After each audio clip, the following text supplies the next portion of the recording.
사사기 1장에서부터 21장입니다.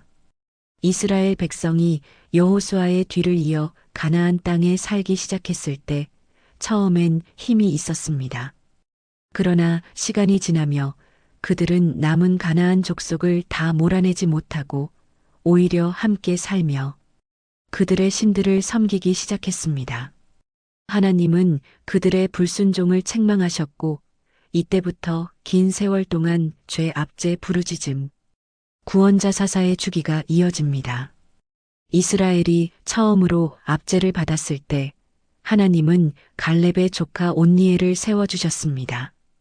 그는 강한 용사였고 메소포타미아 왕을 물리쳐 이스라엘은 40년 동안 평화를 누렸습니다.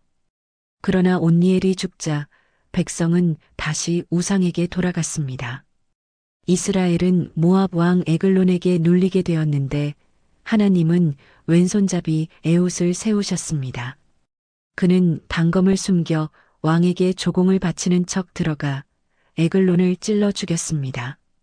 이로써 이스라엘은 80년 동안 평화를 얻었습니다.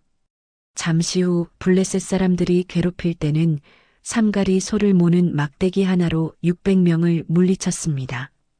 그 후 20년 동안 이스라엘은 가나안 왕 야빈과 장군 시스라에게 억눌렸습니다. 하나님은 여선지자 드보라를 세우셨고 그녀는 장군 바락과 함께 싸움에 나섰습니다. 하나님이 큰 비를 내려 철병거가 진흙에 빠지자 이스라엘이 승리했습니다. 도망간 시스라는 한 여인 야엘의 장막에 숨어들었지만 야엘이 말뚝으로 그의 머리를 꿰뚫어 죽였습니다. 드보라는 그날을 기뻐하며 드보라의 노래를 불렀습니다. 그러나 또다시 이스라엘은 미디안에게 압제를 당합니다.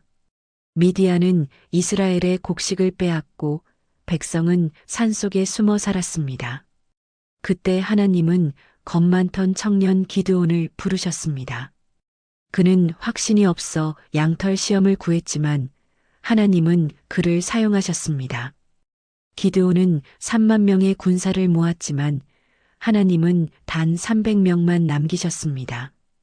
횃불과 항아리 나팔을 들고 밤에 기습하자 미디안 군은 혼란에 빠져 스스로 칼을 겨누었습니다. 기드온은 영웅이 되었지만 말년에 금으로 에봇을 만들어 두었고 그것이 우상이 되어 백성이 다시 타락했습니다. 기드온의 아들 중 하나 아비멜렉은 욕심에 사로잡혀 세겜 사람들의 도움으로 왕이 되었습니다. 그는 형제 70명을 죽이고 왕 노릇을 했지만 내분과 전쟁 속에 한 여인이 맷돌을 던져 그의 머리를 깨뜨려 죽게 되었습니다. 이후 돌라와 야일이라는 사사들이 잠시 다스렸습니다. 그러다 이스라엘은 암몬에게 눌리게 되었고 하나님은 입달을 세우셨습니다. 그는 본래 기생의 아들이라 배척받았지만 전쟁의 용사가 되어 돌아왔습니다. 입달은 전쟁 전에 하나님께 성급한 서원을 했습니다. 승리하고 돌아오면 집에서 나오는 첫 것을 하나님께 바치겠습니다. 전쟁에서 이기고 돌아왔을 때 그의 외동딸이 춤추며 맞이하러 나왔습니다. 그는 약속 때문에 딸을 제물로 바쳐야 했습니다. 백성은 그 이야기를 오랫동안 슬퍼하며 기억했습니다. 그 뒤에 입산, 엘론, 압돈이라는 사사들이 이스라엘을 다스리며 짧은 평화를 주었지만 백성의 마음은 여전히 하나님께 고정되지 않았습니다. 이후 블레셋의 압제가 시작되었을 때 하나님은 놀라운 사사를 예비하셨습니다. 바로 삼손입니다. 그는 태어나면서부터 나실인으로 구별되어 머리를 자르지 않았고 하나님이 주신 힘으로 블레셋을 두려움에 떨게 했습니다. 그는 사자를 맨손으로 찢고 나귀 턱뼈 하나로 1000명을 쓰러뜨렸으며 성문짝을 어깨에 메고 산 위까지 옮기기도 했습니다. 그러나 삼손은 여인 문제로 자주 실수했습니다. 결국 들릴라에게 속아 머리카락이 잘리고 힘을 잃었습니다. 블레셋 사람들에게 눈이 뽑혀 포로가 되었지만 마지막 순간에 하나님께 기도하여 다시 힘을 얻고 블레셋 신전 기둥을 무너뜨려 자신과 함께 원수들을 죽였습니다. 이후 한 사람 미가가 집에 은으로 우상을 만들고 지나가던 레위인을 자기 집 제사장으로 삼았습니다.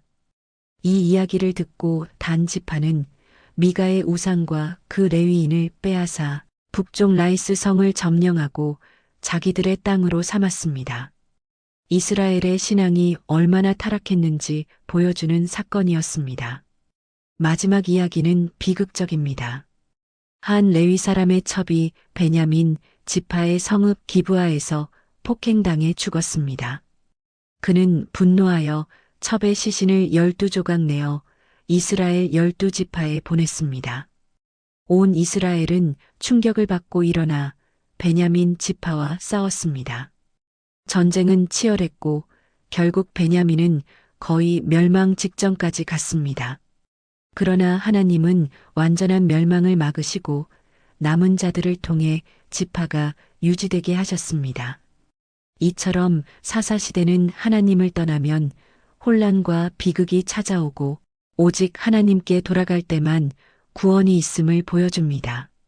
사사기의 마지막 말씀처럼 그때에 이스라엘에 왕이 없으므로 사람마다 자기 소견에 옳은 대로 행하였더라.